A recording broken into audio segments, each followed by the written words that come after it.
There is this illusion we all kind of buy into when it comes to laboratory medicine. Oh, definitely. Like the illusion of the perfect machine.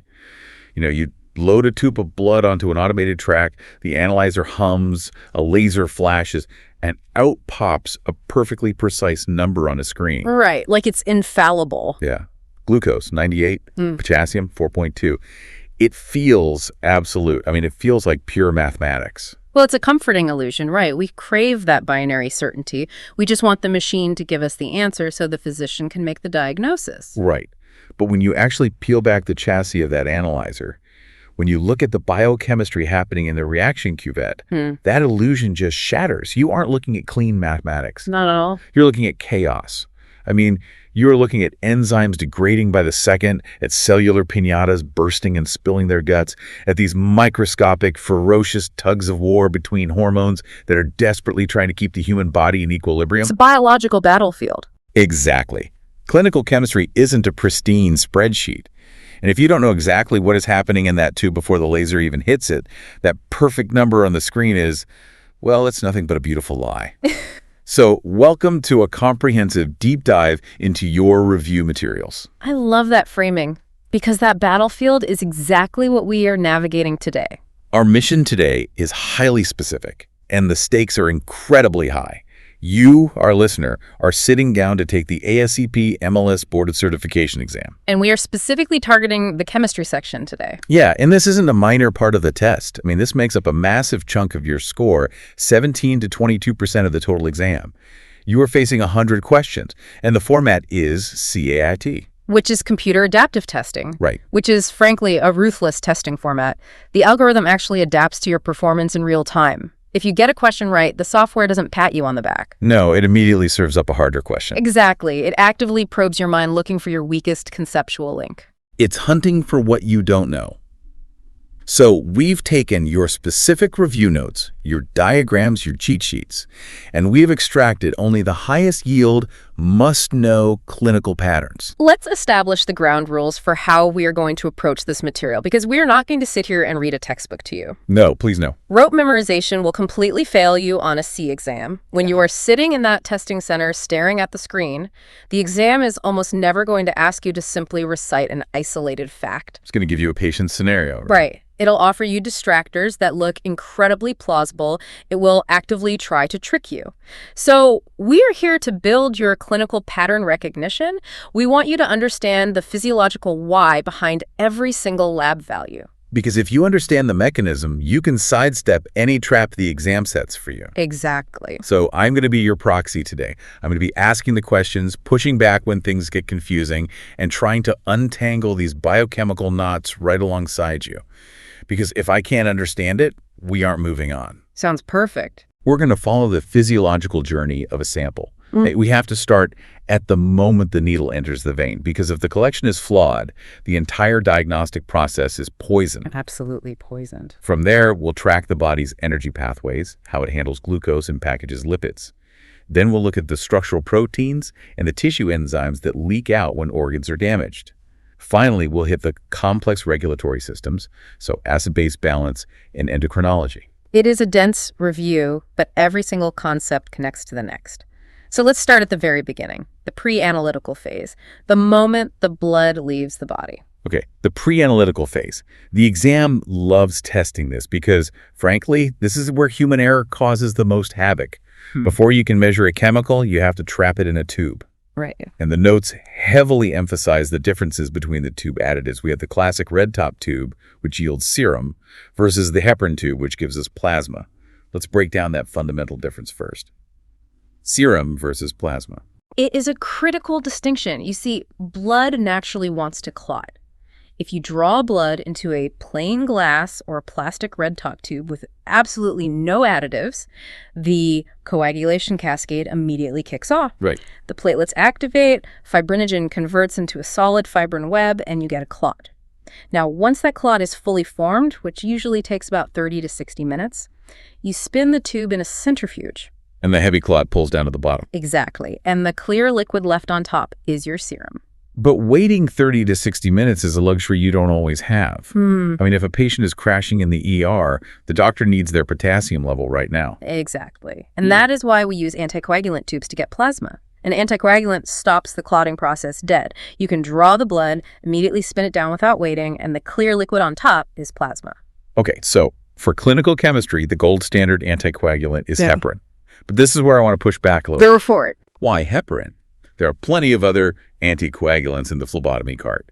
You've got the light blue top with citrate, the purple top with EDTA, the gray top with oxalate.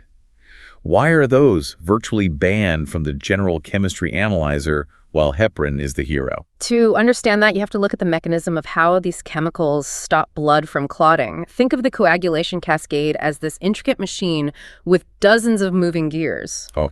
One of the most essential gears in that machine is calcium.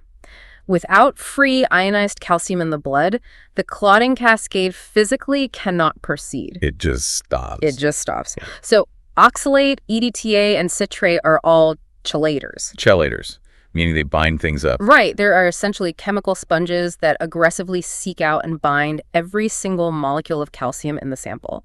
They suck the calcium out of the fluid so that the blood can't clot. Oh. But think about the consequence of that in clinical chemistry. We run comprehensive metabolic panels all day long. What is one of the key analytes we measure on a metabolic panel? Calcium. Precisely. If you run a chemistry test on plasma from an EDTA or the citrate tube, the analyzer will report a calcium level of nearly 0 because the tube additive intentionally hid all the calcium. It's a falsely low reading that could literally lead a doctor to panic. Oh, absolutely. Now, heparin works via a completely different mechanism. Heparin doesn't touch the calcium at all. What does it do? Instead, it accelerates the action of antithrombin, which is an enzyme that inactivates thrombin, preventing the final step of clot formation. It keeps the blood liquid while leaving your calcium levels perfectly intact and measurable. Okay, that makes perfect physiological sense. If you want to measure the mortar in the brick wall, the calcium, you can't use a chemical that dissolves mortar. So heparin is the safe choice. Exactly. But looking at the review notes, there is a very specific high-yield caveat regarding heparin.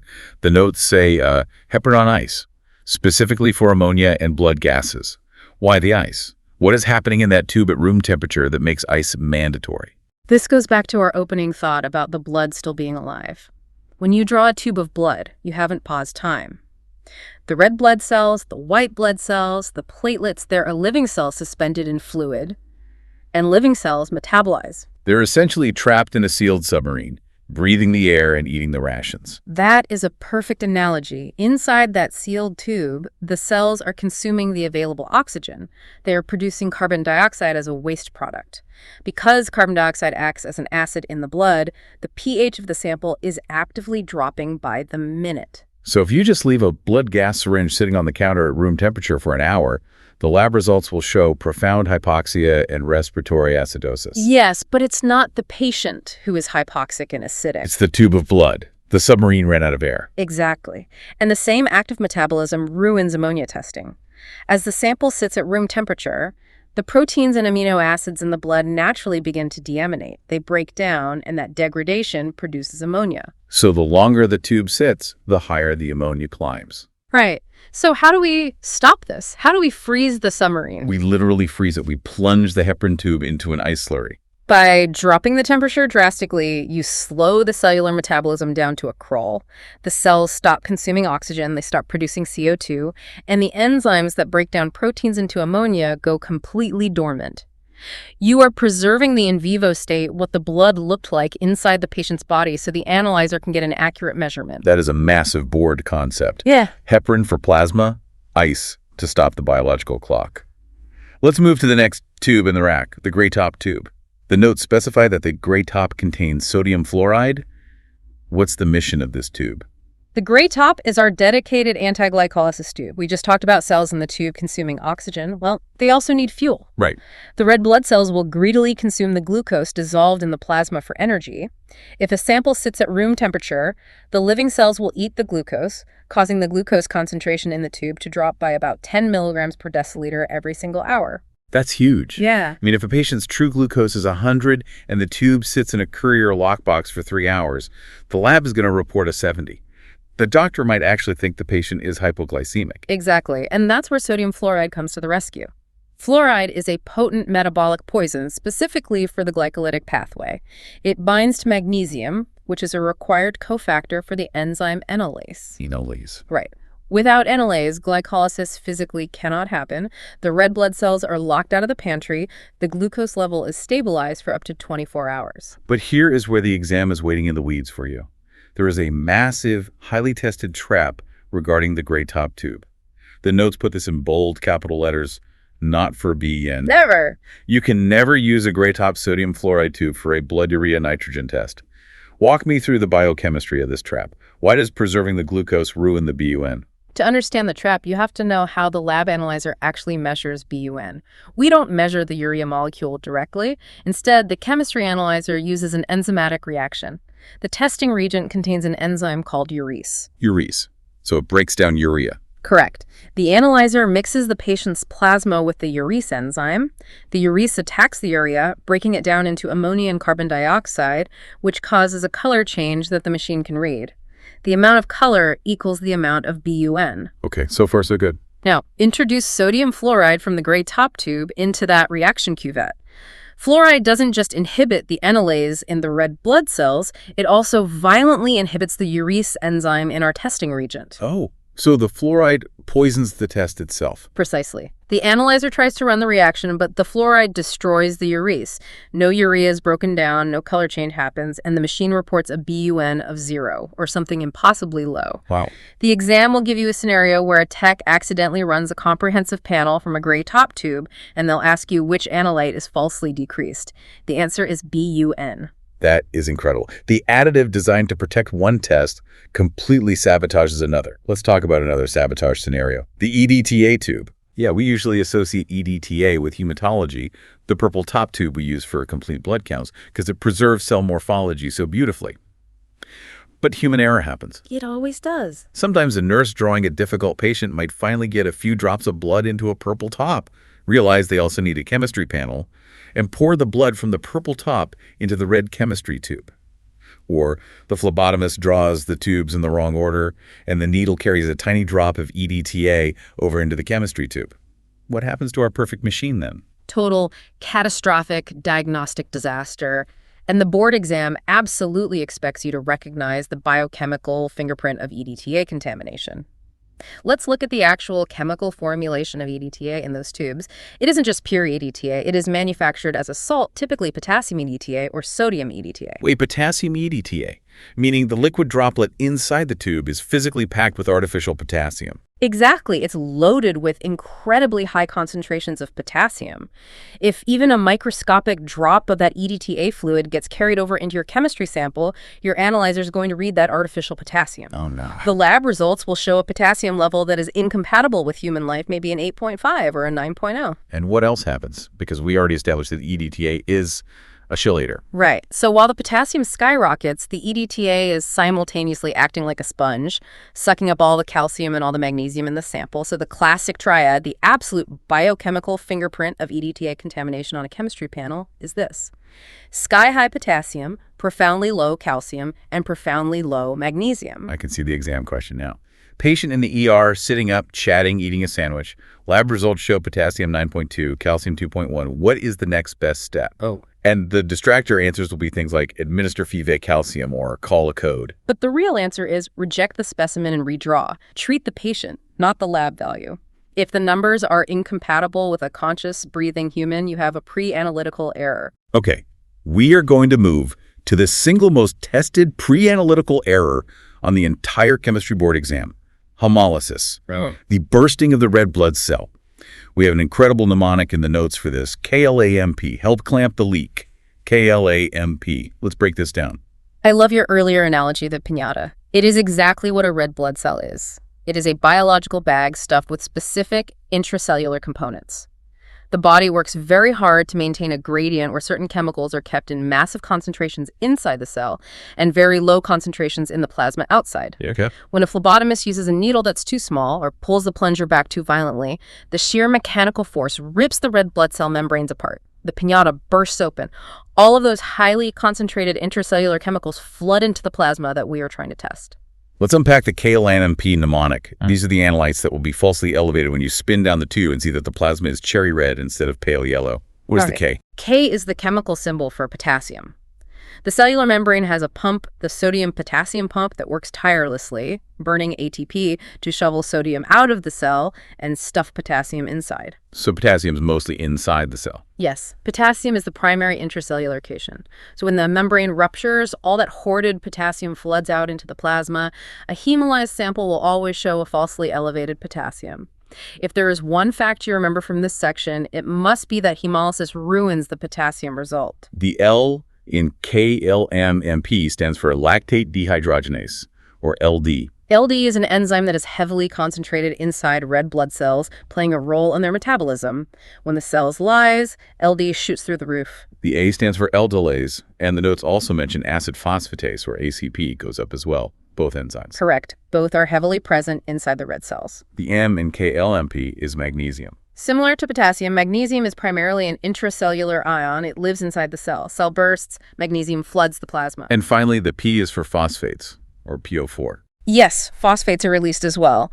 The notes also give a nod to iron Fe plus O increasing. Think about why. What is inside a red blood cell? Hemoglobin. What is at the center of the hemoglobin molecule? Iron. You are literally breaking open the iron-carrying ships.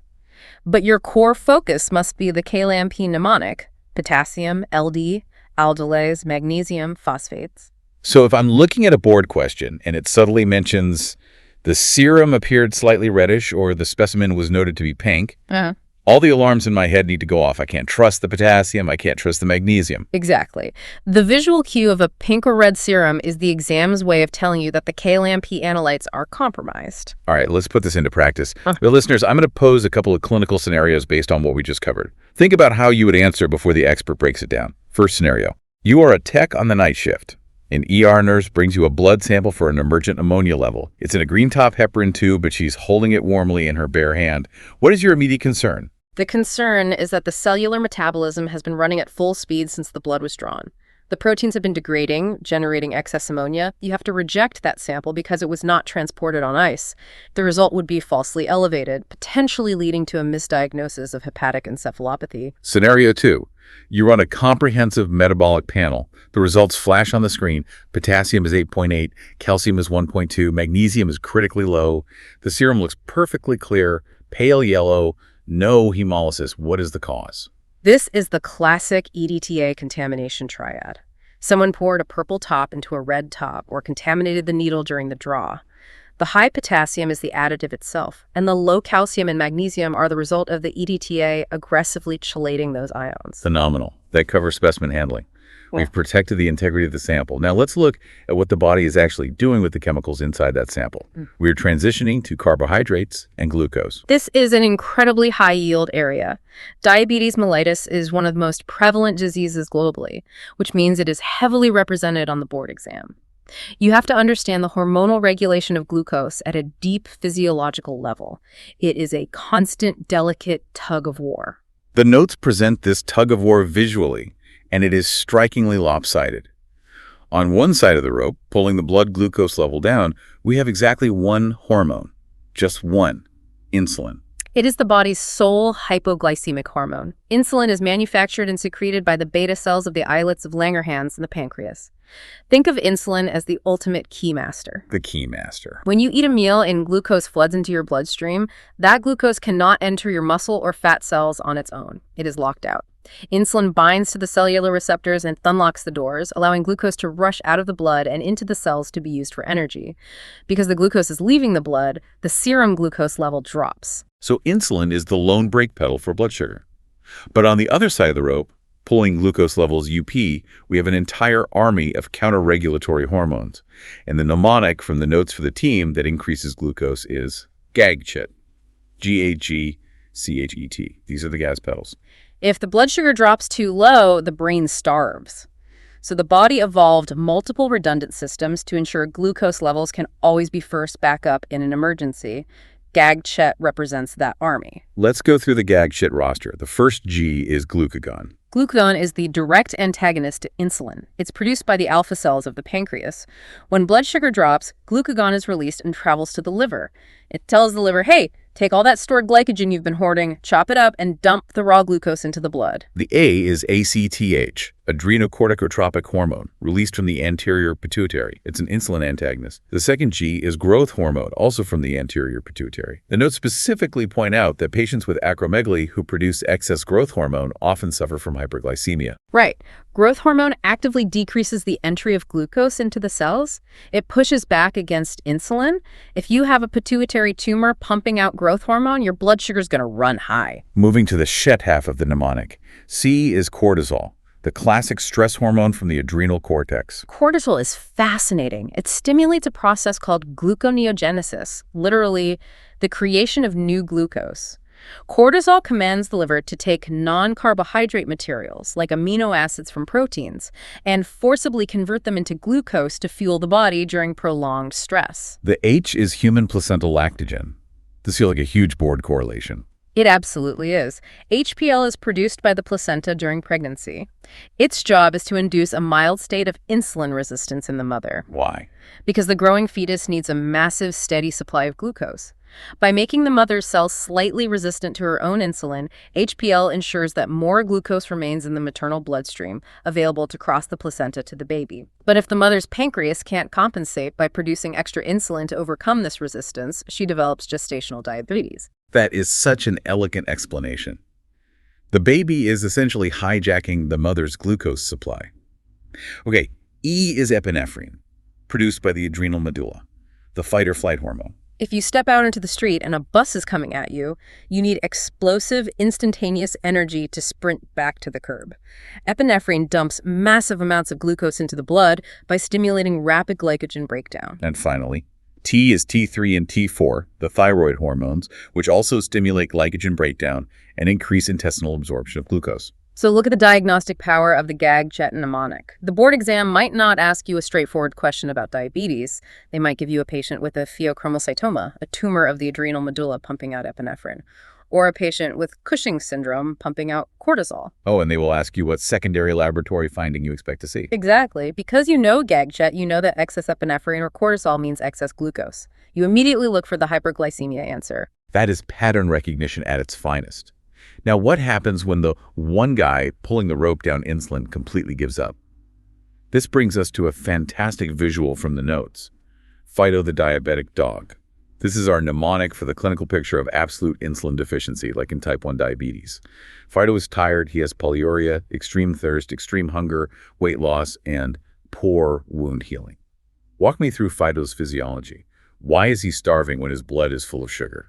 It is the paradox of diabetes. Starvation in the midst of plenty. Without the keymaster insulin, the cellular doors are permanently locked. The blood is thick with glucose, but the cells of the muscles and organs can't access it. They are sending out massive starvation signals to the brain. That's why Fido has polyphagia, extreme hunger. The body is screaming for food, but no matter how much he eats, the fuel can't get into the cells. So Fido is exhausted and losing weight because his body is literally cannibalizing itself for energy since it can't use glucose. But what about the thirst and the polyuria, the massive urination? That comes down to the kidneys.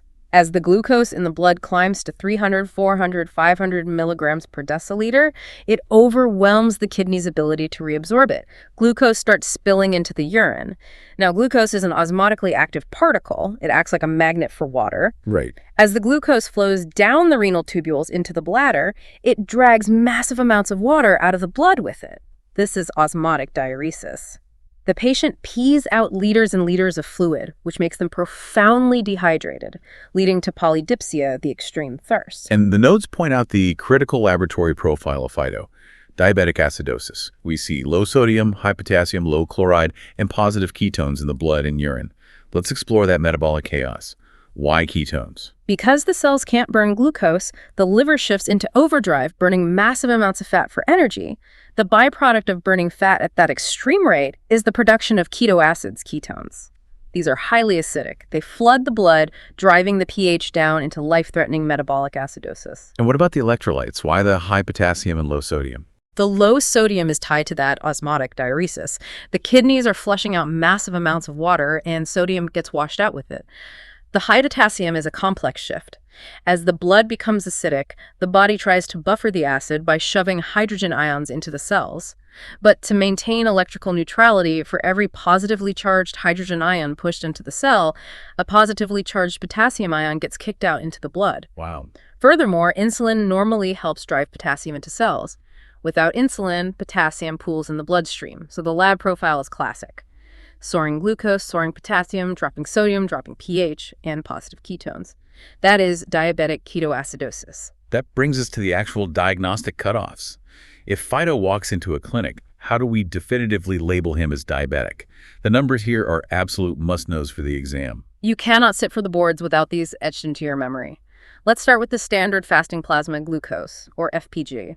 The patient has had nothing to eat or drink except water for at least 8 hours.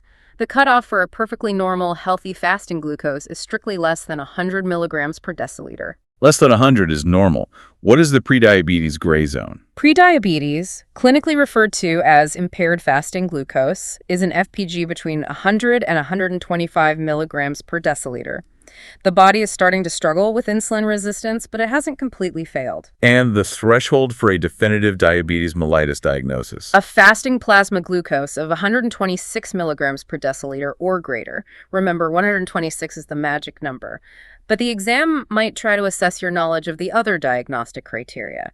You can also diagnose diabetes with a casual or random plasma glucose of 200 or greater if the patient is also exhibiting the classic Fido symptoms like polyuria and unexplained weight loss. Or the oral glucose tolerance test, the OGTT. Yes, the 2-hour post-load glucose. You give the patient a syrupy 75-gram glucose drink, wait 2 hours, and draw their blood.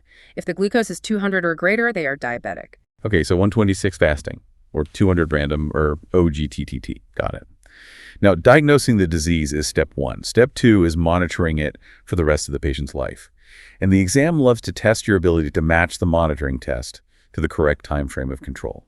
The granddaddy of them all is the HbA1c, or glycosylated hemoglobin. This test is a marvel. As glucose floats through the bloodstream, it naturally bumps into red blood cells and permanently sticks to the hemoglobin molecules inside them. We call this glycosylation. The higher the concentration of glucose in the blood, the more hemoglobin gets coated in sugar. So we are basically measuring how candy the red blood cells are. Precisely. Now here is the board correlation. A healthy red blood cell lives for roughly 120 days. Therefore, by measuring the percentage of glycosylated hemoglobin, we get a highly accurate mathematical average of what the patient's blood sugar has been over the lifespan of those cells. The time frame the exam wants you to know for an HbA1c is 1 to 2 months, or roughly 60 days of historical control. But what if I have a diabetic patient whose doctor changed their insulin dosage just 3 weeks ago? The doctor wants to know if the new dose is working. An HbA1c won't be helpful yet because it's still weighed down by all the old, heavily sugared red blood cells from 2 months ago. The notes provide a solution: fructosamine. Fructosamine is your intermediate-term window. Instead of measuring glucose stuck to hemoglobin, fructosamine measures glucose attached to serum proteins, predominantly albumin. Albumin doesn't live for 120 days. Its half-life in the blood is only about 20 days. Therefore, the fructosamine test reflects the average glucose level over the past 2 to 3 weeks. It perfectly bridges the gap. Next monitoring test: urinary microalbumin. We touched on Fido's kidneys flushing out glucose, but there's a darker consequence over time, isn't there? Yes, years of chronic high blood sugar literally crystallizes and damages the delicate microscopic blood vessels in the kidneys. The glomerulus acts like a coffee filter, keeping large proteins in the blood while letting small waste products filter into the urine. Albumin is a massive protein. It should never pass through a healthy kidney. But as diabetes degrades that filter, microscopic holes form and tiny amounts of albumin begin leaking into the urine. Hence, microalbuminuria. Exactly. It detects the earliest stages of diabetic nephropathy long before a standard cheap urine dipstick would ever show positive protein. If you catch microalbumin early, you can aggressively manage their diabetes and blood pressure to save their kidneys. And the final monitoring test on our list: C-peptide. The notes say C-peptide reflects endogenous pancreatic insulin production. Endogenous meaning generated from within the body. I want to spend some time here because this feels like a scenario a board exam would love to use. It is a phenomenal diagnostic tool. To understand C-peptide, you have to look at the pancreas's assembly line. The beta cells don't just instantly manufacture active insulin. They first produce a long, inactive precursor molecule called proinsulin. In order to activate it, an enzyme snips off a connecting fragment from the middle of the proinsulin chain. That discarded connecting fragment is called the C-peptide. It's like pulling the plastic tab out of a battery compartment to turn a toy on. The C-peptide is the plastic tab. Exactly. And the brilliant part is the stoichiometry. For every 1 molecule of active insulin the pancreas secretes into the blood, it must simultaneously secrete exactly 1 molecule of C-peptide. They are released in a 1-to-1 ratio. Okay, so why does the lab care? Why test for the discarded plastic tab instead of just testing the insulin itself? Consider this clinical mystery. A patient is brought into the emergency room unconscious. Their blood sugar is a dangerously low 30. You run an insulin level and it is astronomically high. The physician is faced with 2 drastically different diagnoses. Is this patient suffering from an insulinoma, a pancreatic tumor that is autonomously overproducing natural insulin? Or did this patient, perhaps struggling with a psychiatric issue or factitious disorder, secretly inject themselves with a massive dose of pharmaceutical insulin from a syringe? Oh. And pharmaceutical insulin is manufactured purely as active insulin. It doesn't have the proinsulin structure. It doesn't have the C-peptide. Bingo. So you order a C-peptide level. If the C-peptide is astronomically high, matching the high insulin, it means the insulin came from the patient's own pancreas. It's an insulinoma. But if the insulin is sky high and the C-peptide is nearly 0, that insulin came from a vial. It is exogenous. That is lab medicine at its absolute coolest. Sure. We are solving mysteries at the molecular level. Let's shift gears to the methodology. How does the analyzer actually measure the glucose? The reference method, the gold standard, is the hexakinase method. The hexakinase method is a coupled enzymatic reaction. In the first step, the enzyme hexakinase takes the glucose and a molecule of ATP and converts it into glucose 6-phosphate. In the second step, another enzyme takes that glucose 6-phosphate and NADP+ and produces NADPH. And why do we care about NADPH? Because of spectrophotometry. This is how the machine sees the result. NADP+ does not absorb ultraviolet light, but NADPH absorbs UV light strongly at a very specific wavelength, 340 nanometers. As the reaction proceeds, more and more NADPH is formed, and the solution becomes more and more opaque to UV light. The analyzer measures the increase in absorbance at 340 nanometers, and that absorbance is directly mathematically proportional to the amount of glucose that was in the sample. So 340 nanometers is the magic number to memorize for hexakinase.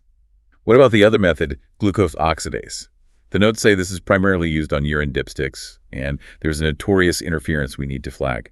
The glucose oxidase method relies on a peroxidase reaction that produces a visible color change on the dipstick pad. The more glucose, the darker the color.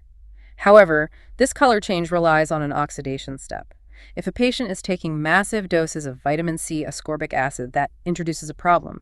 Ascorbic acid is a highly potent reducing agent. It actively fights against the oxidation required for the test. It blocks the chemical reaction from turning colors. Yes. The vitamin C effectively hijacks the reaction. The patient could have urine packed with glucose, but the dipstick pad will remain its original color, resulting in a false negative reading. The exam loves testing vitamin C interference on glucose oxidase dipsticks. Got it. And one final rapid-fire fact for the carbohydrate block. Cerebrospinal fluid, or CSF, glucose. What is the normal ratio? The brain is hungry, but it doesn't need all the sugar at once. A healthy patient's CSF glucose should be approximately 60 to 65%, roughly 2/3 of whatever their plasma glucose is. If you draw blood and CSF at the same time and the plasma glucose is 100, the CSF glucose should be around 60 to 65. And if it drops significantly lower than that, say the plasma is 100, but the CSF glucose is 15. That is a terrifying diagnostic sign. It strongly indicates bacterial meningitis. The bacteria invading the spinal fluid are ravenously consuming the glucose for their own metabolism, starving the fluid of sugar. Amazing. Listeners, let's test your pattern recognition. Scenario. A 45-year-old patient comes in for a routine physical. They fasted overnight. Their fasting plasma glucose is 114 milligrams per deciliter. The doctor asks you how to classify this. What is the call? The classification is prediabetes, or impaired fasting glucose. The normal cutoff is less than 100. The diabetic cutoff is 126. At 114, they are right in that danger zone where intervention is needed. Next scenario. The doctor starts this patient on a strict diet and exercise regimen. 3 weeks later, the doctor wants a lab test to see if the average blood sugar has improved over that specific 3-week window. Which test do you recommend? You recommend fructosamine. And HbA1c would still reflect the poor control from 2 months ago, but the fructosamine bound to albumin perfectly captures that intermediate 2 to 3 week time frame. Brilliant. We've mastered glucose. Now let's transition from the quick burn energy to the long-term storage and structural foundation of the body. We are moving into lipids and lipoproteins. This is an area of chemistry that requires a bit of imagination. Lipids are fats. Cholesterol and triglycerides are essentially grease, and the fundamental rule of chemistry is that fat and water do not mix. But human blood is primarily water. So if the liver needs to send a glob of fat to the heart muscle, it can't just dump it into the bloodstream. It would coalesce into a massive lethal fat embolus. It's like trying to wash a greasy frying pan with cold water. The fat just beads up and floats. So how does the body solve this? It builds protein submarines. The body takes the hydrophobic water-fearing lipids and wraps them in a hydrophilic water-loving shell made of special proteins called apolipoproteins. This entire packaged vessel is called a lipoprotein. These submarines can navigate the watery bloodstream safely, delivering their lipid cargo to the tissues that need them. The notes introduce us to the cast of characters here, the 4 main lipoproteins, classified by their density. Let's start with the largest, least dense vessel in the fleet, chylomicrons. Density is a key concept here. Fat is very light, protein is very heavy. Chylomicrons are massive vessels packed almost entirely with triglycerides, with just a tiny sliver of protein wrapped around them.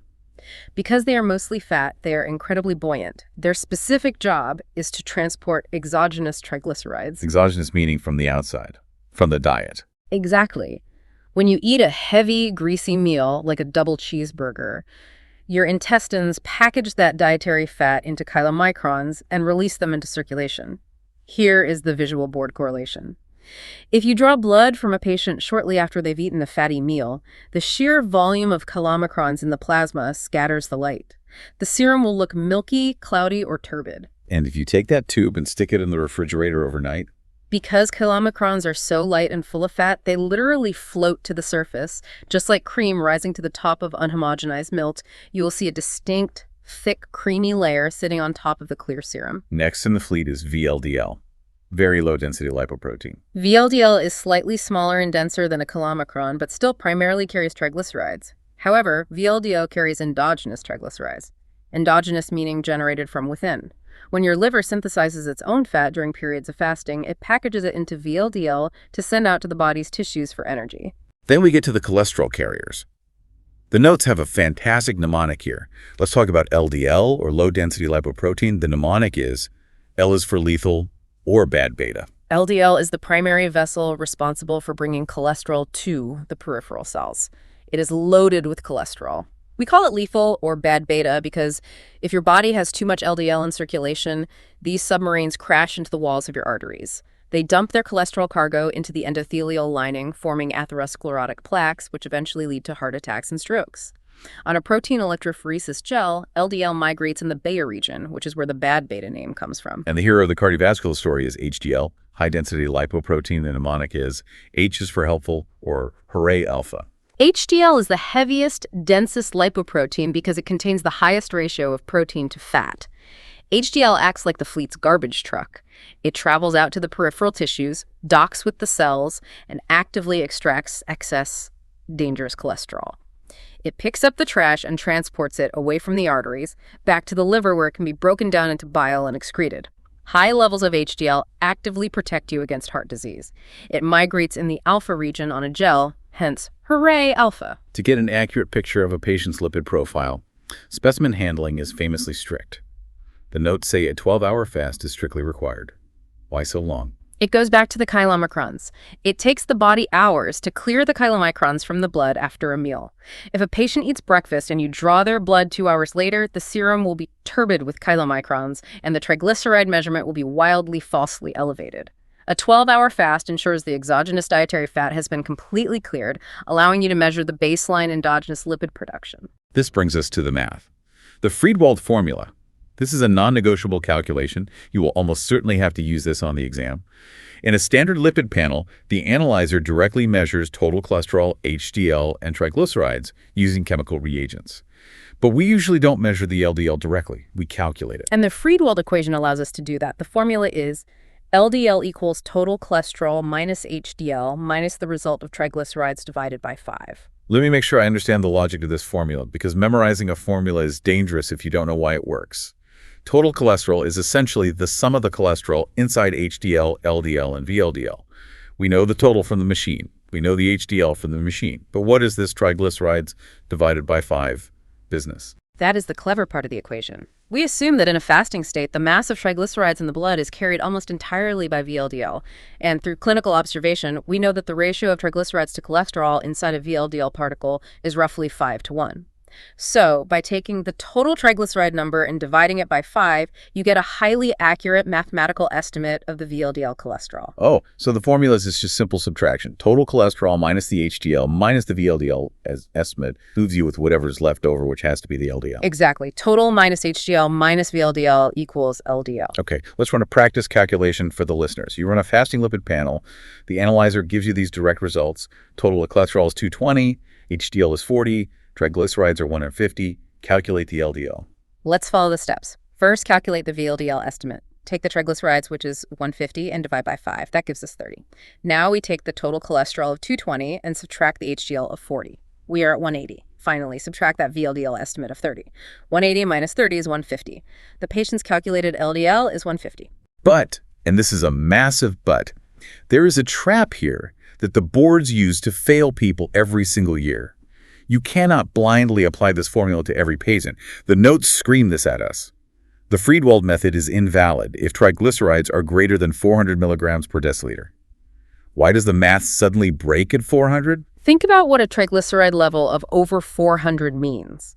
In almost all cases, a triglyceride level that massive means that chylomicrons are present in the blood, either because the patient didn't fast or they have a severe metabolic disorder. And chylomicrons are essentially giant balloons of pure triglyceride. Right, and here's the fatal flaw for the formula. Chylomicrons do not have that neat, predictable 5:1 ratio of triglycerides to cholesterol that VLDL has.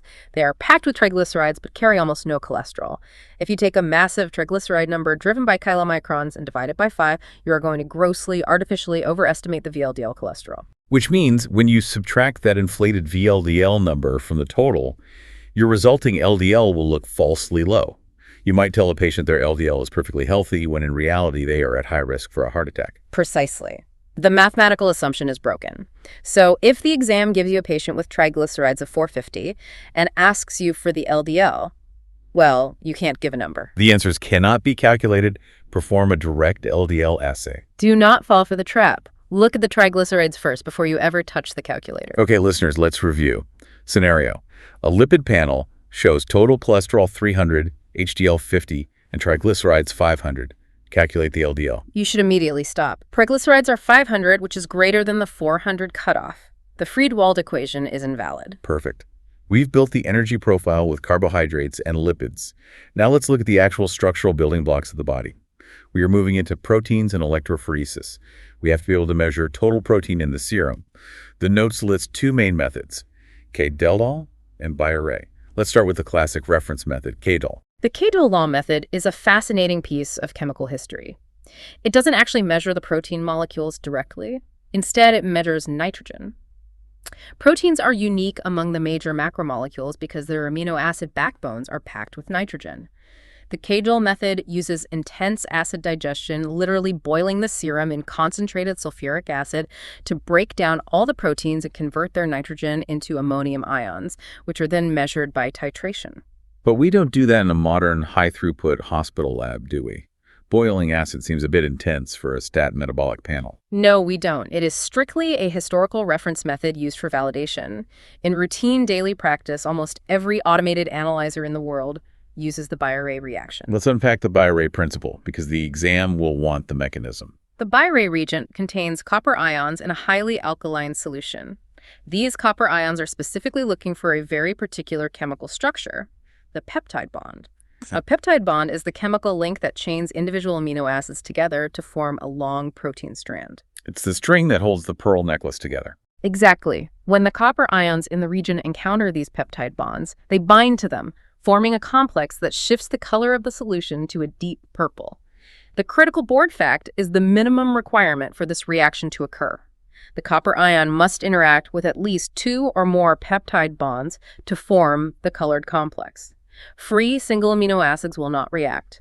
Dipeptides, which only have one bond between 2 amino acids, will not react. You need a chain of at least 3 amino acids containing 2 peptide bonds to get the purple color. The intensity of that purple color is read by the spectrophotometer and gives you your total protein concentration. Okay, that gives us the total amount of protein, but total protein is just a gross weight. It doesn't tell us what proteins are in the blood. If the total protein is high, is it because the patient is dehydrated, or is it because they have bone marrow cancer pumping out antibodies? To figure that out, we have to separate the proteins. And that brings us to one of the most highly tested, visually oriented concepts on the entire exam: protein electrophoresis. This is a beautiful technique. We take a sample of the patient's serum, apply it to a gel, and apply a strong electrical current across that gel. The proteins are pulled through the matrix by the electricity, separating into distinct bands. But to make the proteins move, we have to manipulate their electrical charge.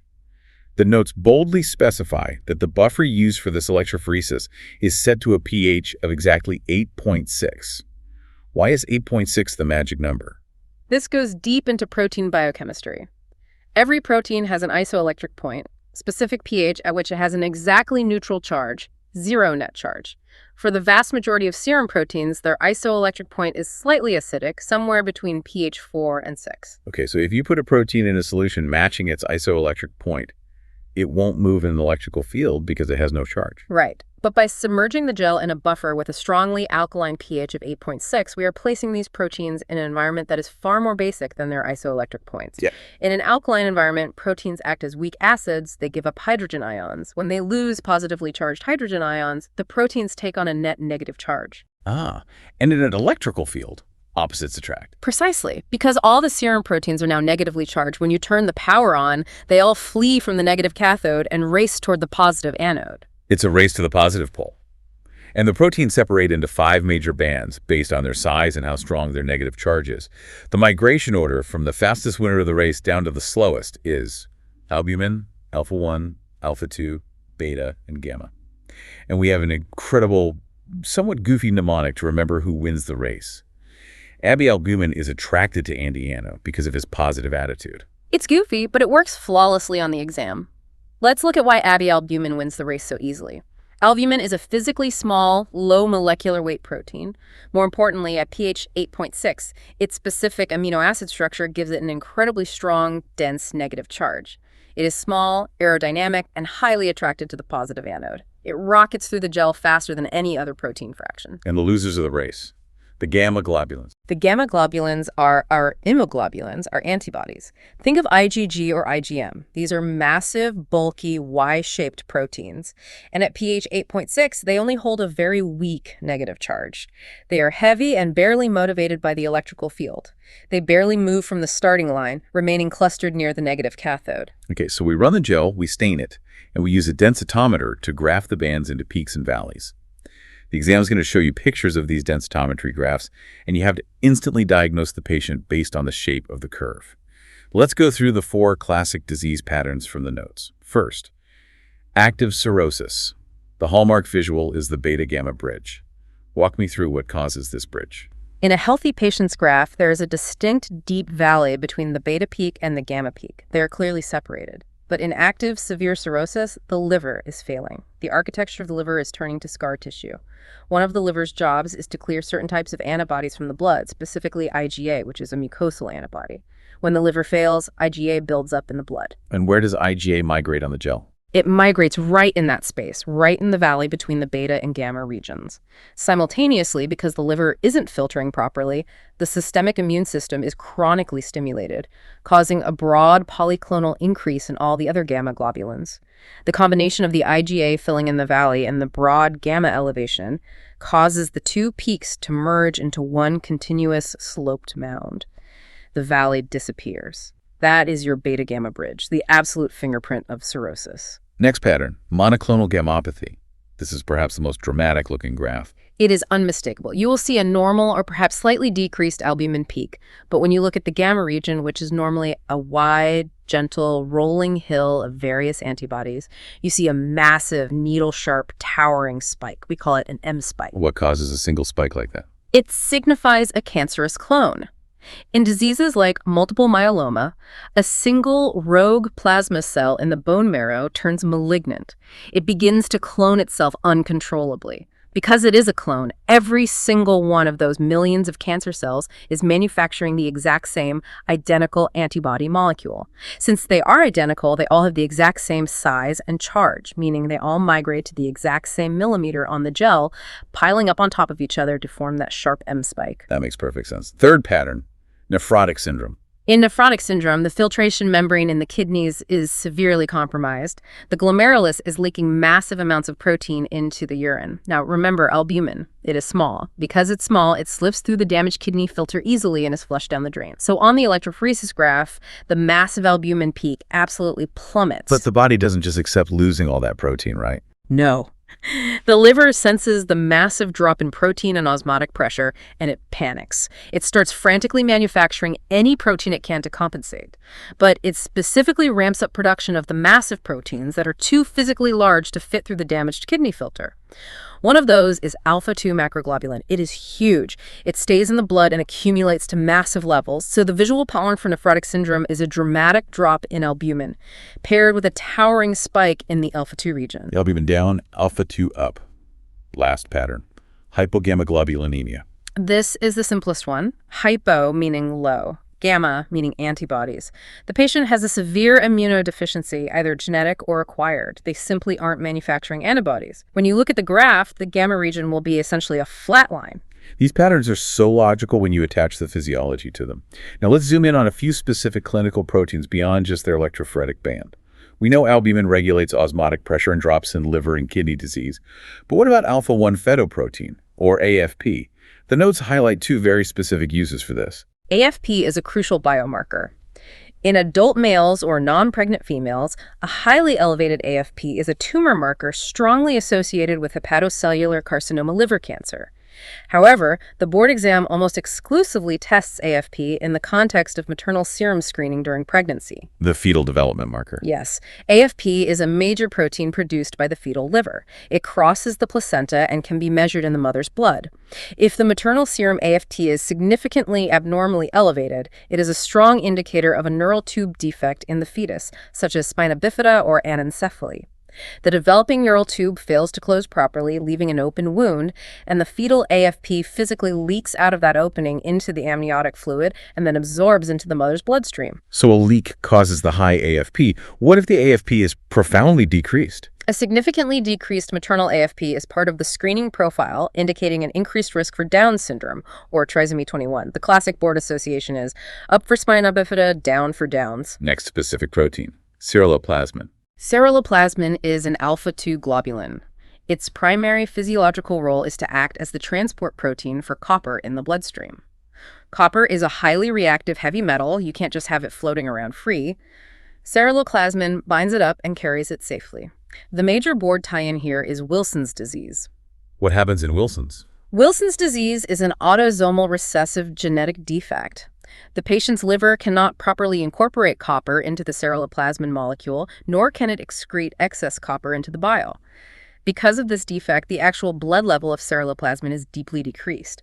But here is the tragic part. Because the copper isn't being bound or excreted, it accumulates and deposits directly into the tissues. It destroys the liver, it causes neurological damage in the basal ganglia of the brain, and it deposits in the cornea of the eyes, causing those famous golden brown Kaiser-Fleischer rings. So in Wilson's, tissue copper is high, but blood ceruloplasmin is low. That's a great distinction. And finally, haptoglobin. Haptoglobin is another alpha-2 globulin. Its singular job is to bind free hemoglobin in the plasma. Let's connect this back to our very first topic, hemolysis. If a patient is having an in vivo hemolytic episode, meaning their red blood cells are aggressively bursting inside their own blood vessels, perhaps due to a severe autoimmune reaction or an incompatible blood transfusion, massive amounts of raw, free hemoglobin are dumped into the plasma. Which is toxic to the kidneys. Extremely toxic. So the body's defense mechanism is haptoglobin. It immediately rushes in and binds tightly to the free hemoglobin, forming a massive complex that is too large to enter the kidney. The liver then sweeps these complexes out of the blood and destroys them. But because of that? Because of that, during a hemolytic crisis, the body uses up its entire supply of haptoglobin in a matter of hours. So if you draw a lab test, the haptoglobin level will be severely decreased, near zero. It is one of the most sensitive markers for intravascular hemolytic anemia. Amazing connections. Let's test it. Listeners, scenario 1. You are evaluating a protein electrophoresis gel. You notice there's no valley between the beta and gamma peaks. They form a single sloped mound. What is the patient's likely diagnosis? The diagnosis is active cirrhosis of the liver.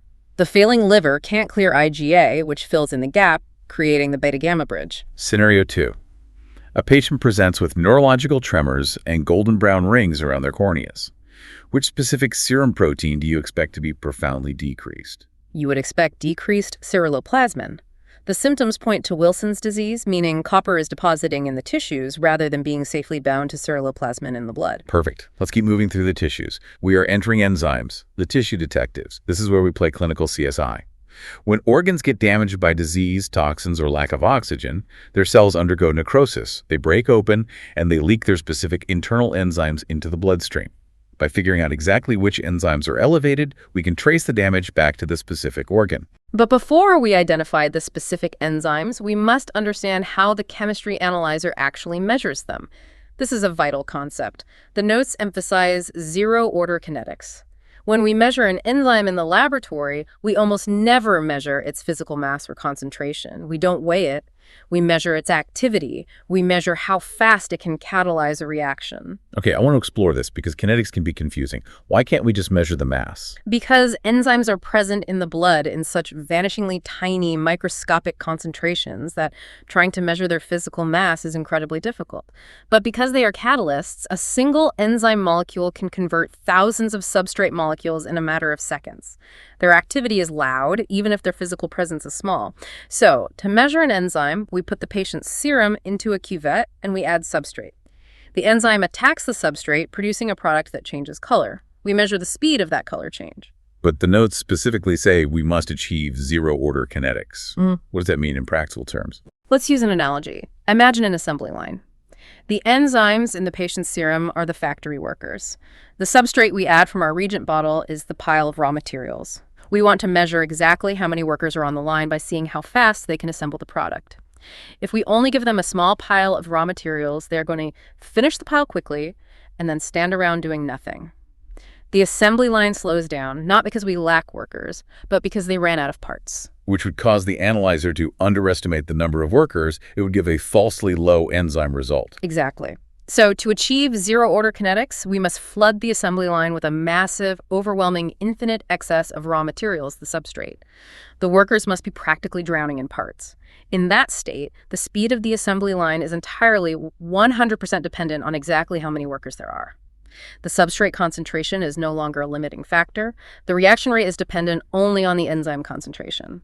That state of excess substrate is zero-order kinetics. That is the clearest explanation of kinetics I've ever heard. Zero order means zero dependence on substrate because there's so much of it. Okay, let's look at the specific tissue detectives. First up, creatine kinase, or CK. CK is an enzyme found in tissues that require massive, sudden bursts of energy. It's heavily concentrated in skeletal muscle, cardiac muscle, and brain tissue. If a patient gets crushed in a car accident, has a heart attack, or suffers a massive stroke, total CK in the blood will skyrocket, but a total CK result is too vague. If it's elevated, we don't know which of those three tissues was damaged. We need to look at the isoenzymes. Isoenzymes, meaning different molecular forms of the same enzyme. The notes break this down nicely. The CK enzyme is a dimer. It's made by linking two protein subunits together. There are two types of subunits available, M for muscle and B for brain. Right. And depending on how those subunits pair up, you get three distinct isoenzymes. If two B subunits pair up, you get CKBB. This isoenzyme is found almost exclusively in the brain. If an M and a B pair up, you get CKMB, which is found predominantly in the heart muscle. And if two M subunits pair up, you get CKMM, which accounts for nearly all the CK in your skeletal muscles. Now, how do we separate these in the lab to see which one is elevated? We can use electrophoresis, just like we did with the proteins. And the exam loves testing the migration pattern. The B subunit carries a much stronger negative charge than the M subunit. So on an alkaline gel, CKDB, the brain form, is highly negatively charged and migrates the fastest and furthest toward the positive anode. CKMB is in the middle. and CKMM, the skeletal muscle form, is the slowest, staying closest to the cathode. From a clinical diagnostic standpoint, CKMB is the star of the show. If a patient comes to the emergency room clutching their chest and their CKMB fraction is significantly elevated, it is a hallmark indicator of a myocardial infarction, a heart attack. The heart is dying and leaking CKMB into the blood. Correct. Let's move down to the abdomen, the liver panel. The liver is the metabolic factory of the body, and it's packed with enzymes. We routinely test the transaminases, AST and ALT. Both of these shoot up when the liver is inflamed, like in viral hepatitis. But the exam always tries to trick you on which one is more specific to the liver. Yes. AST, aspartate transaminase, is found in the liver, but it is widely distributed. It's also found in high concentrations in cardiac muscle, skeletal muscle, and red blood cells. Think back to our KLAMP mnemonic AST acts a lot like LD. A crushed leg or a severely hemolyzed sample will cause a massive artificial spike in AST, even if the liver is perfectly healthy. So AST is sensitive, but not specific. Exactly. ALT, alanine transaminase, on the other hand, is highly localized. It is found in massive concentrations primarily in the hepatocytes, the liver cells. Therefore, an elevated ALT is far more specific for direct liver cellular damage than AST. What about GGT, gamma-glutamyl transferase? TGT is also a liver enzyme, but its elevation points to a different structural problem. While AST and ALT leak out when the liver cells themselves are dying hepatocellular damage, GGT is located primarily on the cells lining the biliary tract. GGT is exquisitely sensitive to biliary obstruction. If a gallstone lodges in the common bile duct, the pressure backs up, and GGT goes through the roof. And there's a specific social history correlation with GGT too. Alcohol. GGT synthesis is strongly induced by ethanol. A chronic alcoholic will often present with a wildly elevated GGT, even if their AST and ALT are still relatively normal. It is a prime marker for chronic alcohol abuse. This leads us perfectly into a classic board exam dilemma. The bone versus liver dilemma. Alkaline phosphatase, or ALP, is an enzyme that is highly concentrated in two completely different places, the osteoblast cells in bone tissue and the biliary tree in the liver. So if an elderly patient comes in with an isolated, highly elevated ALP, the doctor doesn't know if the patient has a hidden gallstone or if they have Paget's disease of the bone. How do we break the tie? This is a guaranteed two-part board question. The key to solving the dilemma is a secondary, highly specific enzyme called 5'-foot-nucleotidase, or 5'-foot-NT. 5'-foot-NT is heavily concentrated in the hepatobiliary tract, just like ALP. But crucially, 5'-foot-NT is not found in bone. It is absent from skeletal tissue. So it's the ultimate tiebreaker. Exactly. You look at the two results together. If the patient has a high ALP, but their 5'-foot-NT is perfectly normal, it proves the liver is innocent. The ALP must be leaking from the bone. If the patient has a high ALP, and indeed their 5'-foot-NT is also high, then you know the source of the pathology is the liver biliary tract. That is so clean. High LP plus normal 5'-NT equals bone disease. Yeah. High LP plus high 5'-NT equals liver disease. Let's finish the enzyme block with the pancreas. The two key players are amylase and lipase. Both of these digestive enzymes are released in massive quantities during an attack of acute pancreatitis, when the pancreas essentially begins digesting itself. Amylase breaks down starches, and lipase breaks down fats. Amylase will rise very quickly in the blood after an attack begins, but it is a small molecule and gets cleared by the kidneys rapidly. It drops back to normal within a couple of days. Furthermore, amylase isn't perfectly specific to the pancreas. The salivary glands produce a ton of it too. Mumps can cause high amylase. But the notes highlight lipase as the critical definitive marker. Yes. The board fact is that lipase is far more specific for acute pancreatic damage than amylase. More importantly for the exam, it remains elevated in the blood for much, much longer, up to 2 weeks. If a patient had a brutal attack of pancreatitis while on vacation 3 days ago and is just now showing up to your ER, their amylase might have already cleared and returned to normal, masking the diagnosis. But their lipase will still be definitively, glaringly elevated. There is a really sneaky trick here, though. The notes warn. Opiates like morphine can cause false elevation. How does a painkiller affect pancreatic enzymes? That's a great clinical correlation. Opiates, specifically morphine, can cause the smooth muscle of the sphincter of Oddi to spasm and violently contract shut. The sphincter of Oddi is the valve where the pancreatic duct empties its digestive juices into the small intestine. If morphine slams that door shut, the pancreas keeps pumping out enzymes, but they have nowhere to go. The duct pressure skyrockets, causing a backflow that forces amylase and lipase to leak into the bloodstream.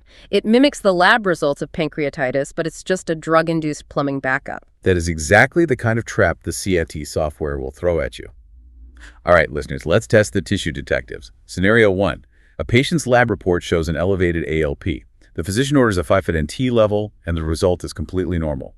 Where is the patient's pathology located? The pathology is in the bone. The normal 5-foot NT rules out the liver as the source of the elevated ALP. Scenario 2. A patient with severe abdominal pain is suspected of having acute pancreatitis, but their pain started 4 days ago. Which pancreatic enzyme is the most reliable to test at this stage? Lipase. Amylase clears rapidly, but lipase is highly specific and stays elevated for a week or more after the initial attack. Excellent. We are in the home stretch now. We've reached the final section of the deep dive, the lightning round. We are going to hit the highest yield heuristic triggers from the remaining complex regulatory systems in your notes, specifically covering acid-base balance, iron, and endocrinology. Let's start with the terror of many lab students. Blood gas interpretation. The notes provide a lifesaver mnemonic. Respiratory is a seesaw, metabolic is a swing, and the classic acronym is ROME, R-O-M-E. ROME stands for respiratory opposite metabolic equal. This is your absolute cheat code for interpreting primary blood gas disorders. Let's break down the logic. The pH of your blood is tightly controlled by a balance between carbon dioxide, which acts as an acid, controlled by your lungs, and bicarbonate, HCO3, which acts as a base, controlled by your kidneys. So respiratory opposite is the seesaw. Let's look at a primary respiratory disorder, like severe emphysema, or a patient who has overdosed on sedatives and stopped breathing. They are hypoventilating. They cannot blow off the carbon dioxide raised. So the CO2 levels in their blood build up and go UP. Because CO2 is acidic, as the CO2 goes UP, the blood becomes more acidic, meaning the pH goes down N, one goes up, the other goes down. They move in opposite directions, exactly like a seesaw. If the arrows point in opposite directions, the primary cause is respiratory.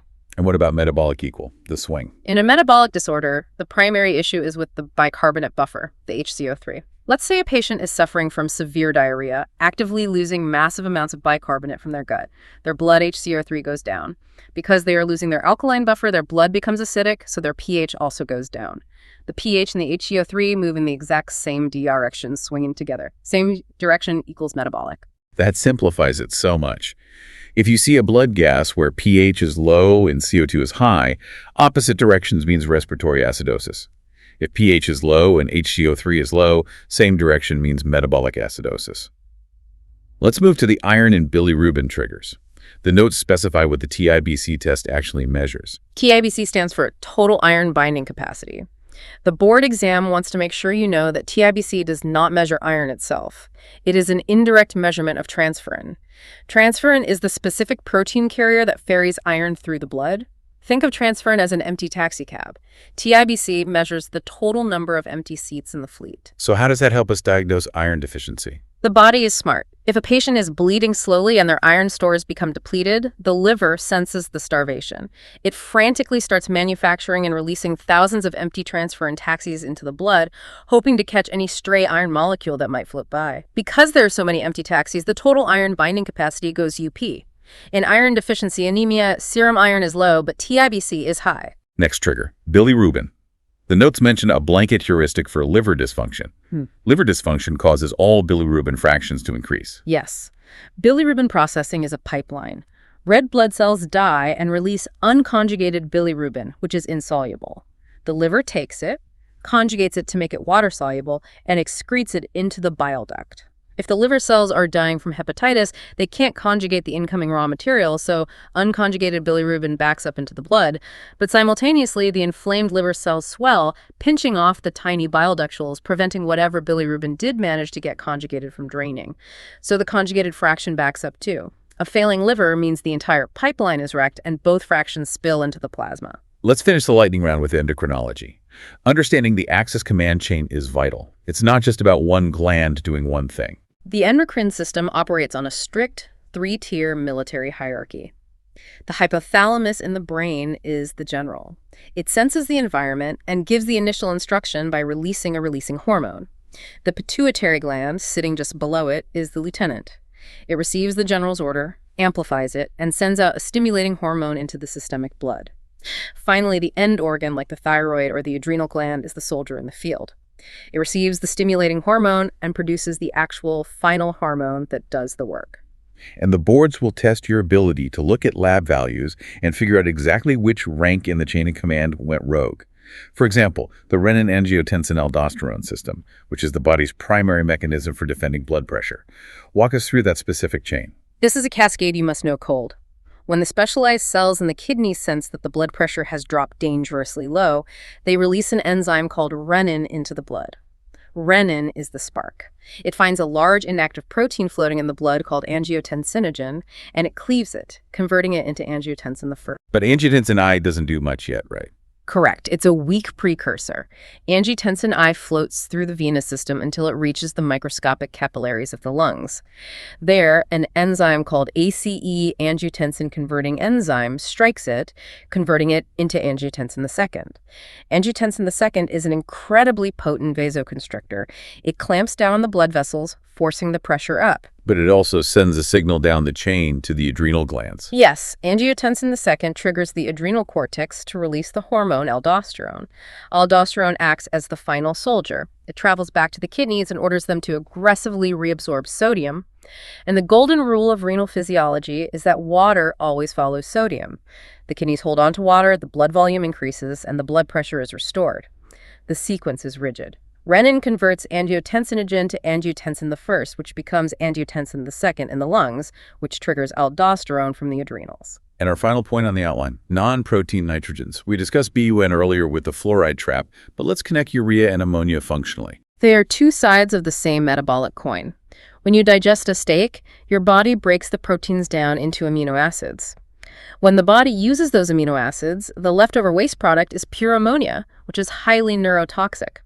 The liver's job is to protect the brain by taking that toxic ammonia and converting it through the urea cycle into urea, which is much less toxic and easily excreted by the kidneys as BUN.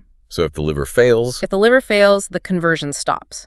BUN levels might actually drop, but the toxic ammonia builds up rapidly in the blood, crosses the blood-brain barrier, and causes hepatic encephalopathy, putting the patient into a coma.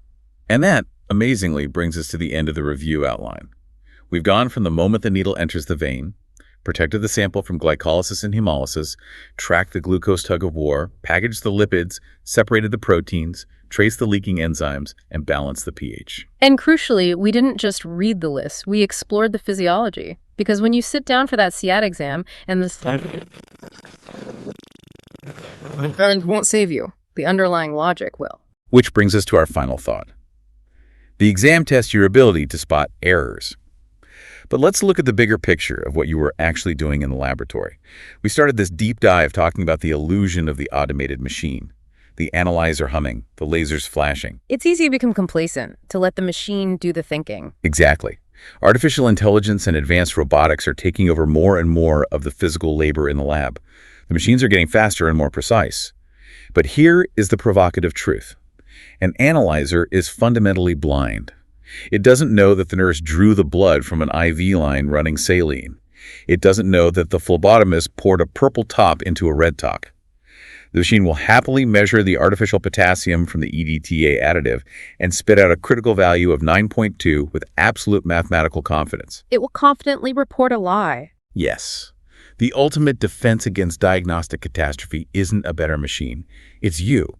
It is the medical laboratory scientist who looks at that 9.2 potassium, looks at the unmeasurably low calcium, and says, wait, that pattern is impossible. The machine is right about the chemistry in the tube, but the tube itself is corrupted. Your pattern recognition is the final safety net for the patient's life. That is why the boards are so rigorous. That is why you have to know this biochemistry in your bones. You aren't just operating equipment. You are the ultimate arbiter of clinical truth. You've got the map now. You understand the mechanisms when you walk into that testing center.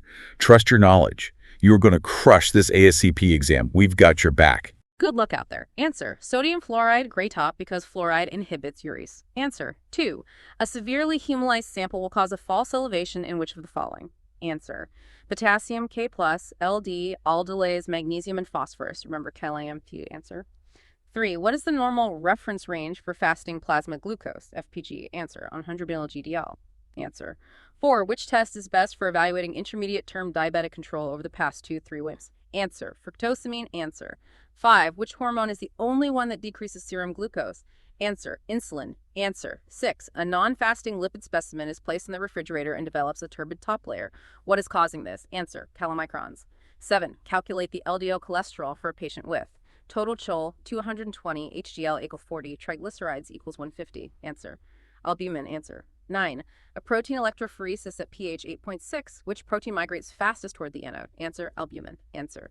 9. A protein electrophoresis pattern shows a beta-gamma bridge. What is the most likely clinical condition? Answer. Active cirrhosis. Answer. 10. A pregnant patient has a decreased level of maternal serum alpha-1 fetoprotein, AFP. What condition is this associated with? Answer.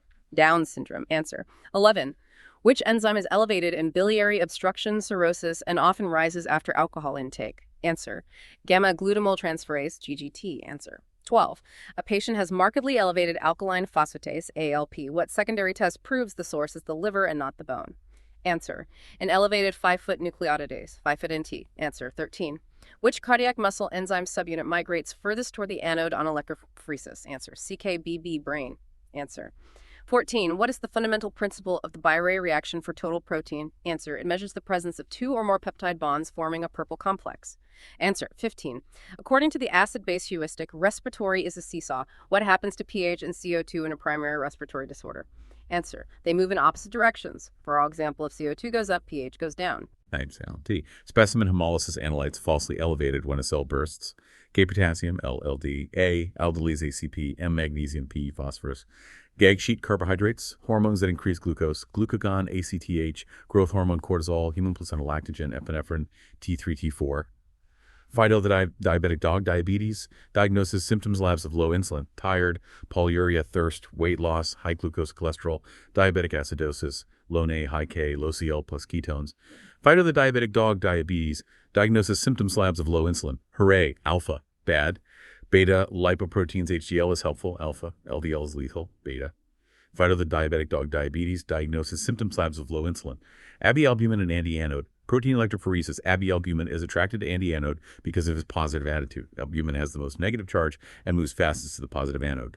Fido the diabetic dog, diabetes, diagnosis, symptoms, labs of low insulin. Respiratory seesaw, metabolic swing, acid-base, balance, Rome concept. Respiratory opposite, pH and CO2 move opposite. Metabolic and equal, pH and HCO3 move together.